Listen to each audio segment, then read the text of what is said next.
and welcome to Crunch Time. My name is Jack Bogdan. And my name is Alex Grinling. And today we will be reviewing 007 Bloodstone.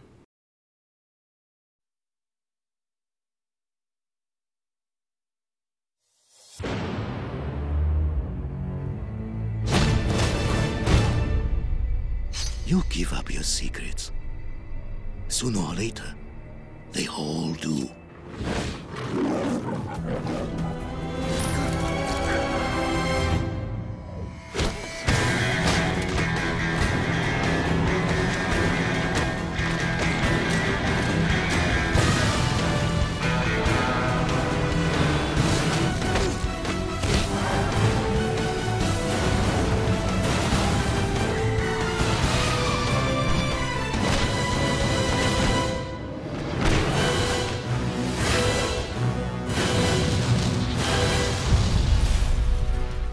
I want you out of there, back in London, for a full debriefing. No, this isn't over.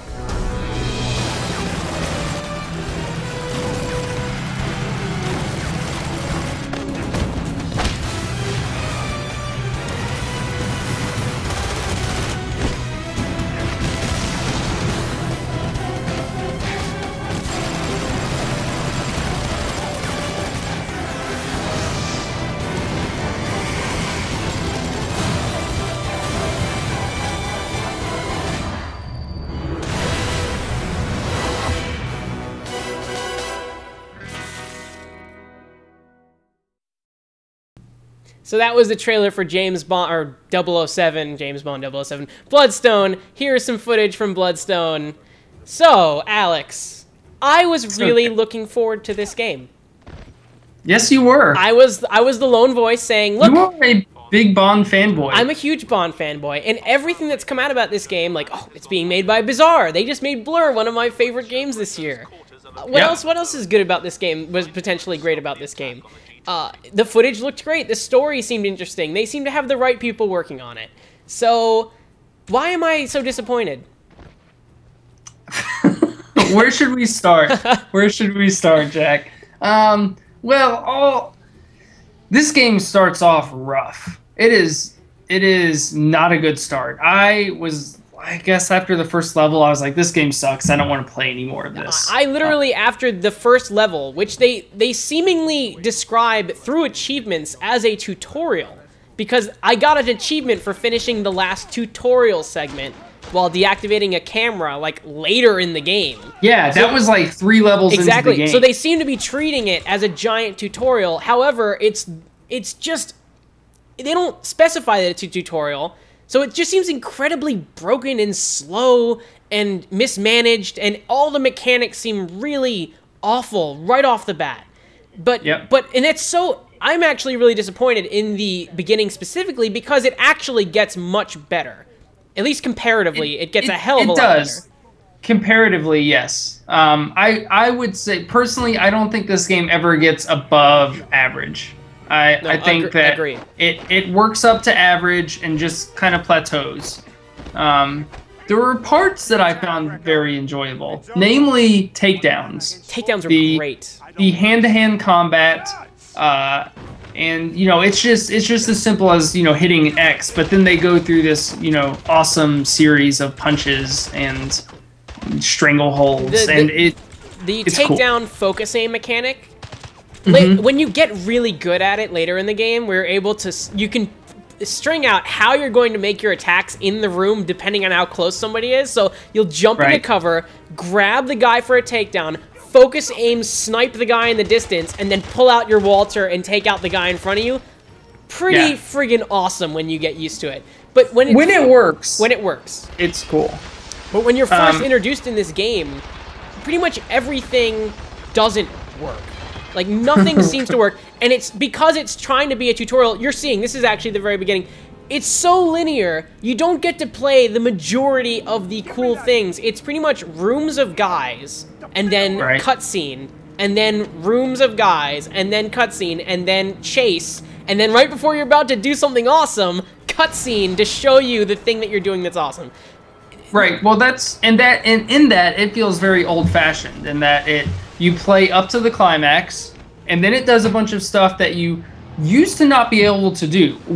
Had this game come out for the original Xbox, that would be perfectly acceptable. By now, games like Uncharted have figured out how to do awesome battles while you're jumping from car to car. Exactly. It feels like this game, it has the same linear path that games like Call of Duty have, except instead of Call of Duty, where you actually get to at least have control in the amazing action that's happening around you, or at least be able to move the camera or look around or walk a little bit.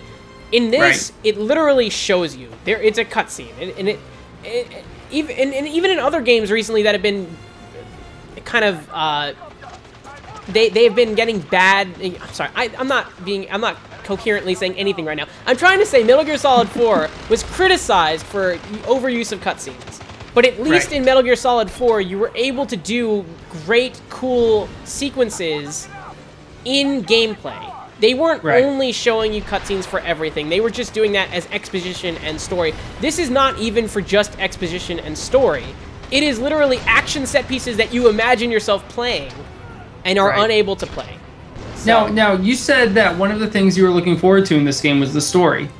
Yes. Now that you have played it, what do you think? So the premise is that you start out and it's at the G20 and there are a bunch of world leaders that are going to get bombed.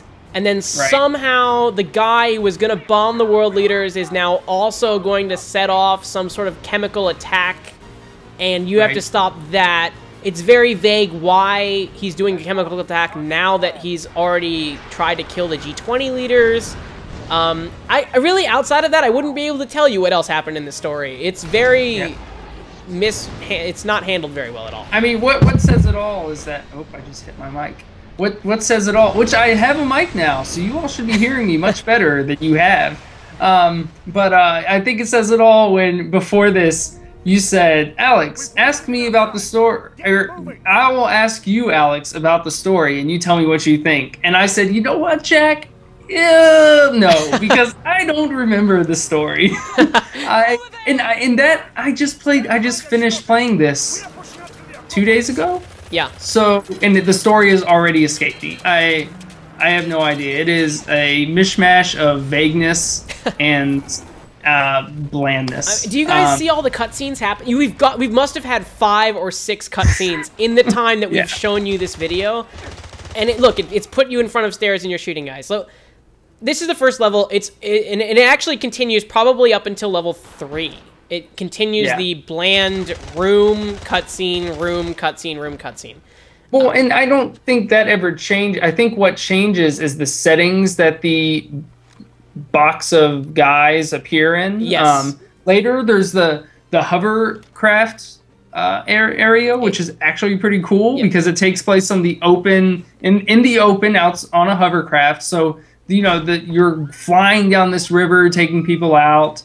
That's pretty cool. Yeah. Like that was a high point of this game. Siberia for me, which is I think the 4th level, is about where everything at least moves up to an adequate level of, okay, this is kind of neat. Let's continue playing this game and not feeling awful about it. Well, I tell you what, the Siberia car chase made me hate life. Okay. Because they did this thing that I hate when this happens in games. They put a checkpoint right before the characters say something. So I kept dying in this car chase, and every time I would hear, "Watch out! Keep your head down."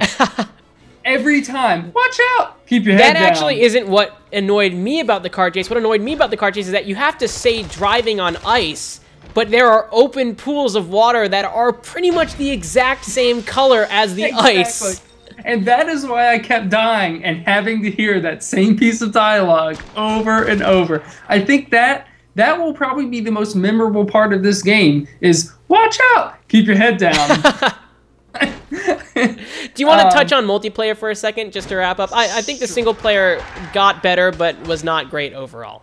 Right. No, I mean, yeah, I'd have a hard time recommending this. As cool as the takedowns are, yeah, that's it. So that will bring us into the multiplayer. There are only 3 modes. There's Team Deathmatch, Objective, and Last Man Standing. I was able to play one of those modes because no one else seemed to want to play Last Man Standing or Team Objective. Yep. So, and as of I checked right before we did this review, there are 10,000 people on the leaderboard. That's not good because that is everyone that plays gets thrown on that leaderboard. So and this is on the 360. Maybe it has a huge PS3 install base. I don't know. Yeah, so the multiplayer is blah. Sometimes characters, they don't run. They just stand straight up and hover over the ground.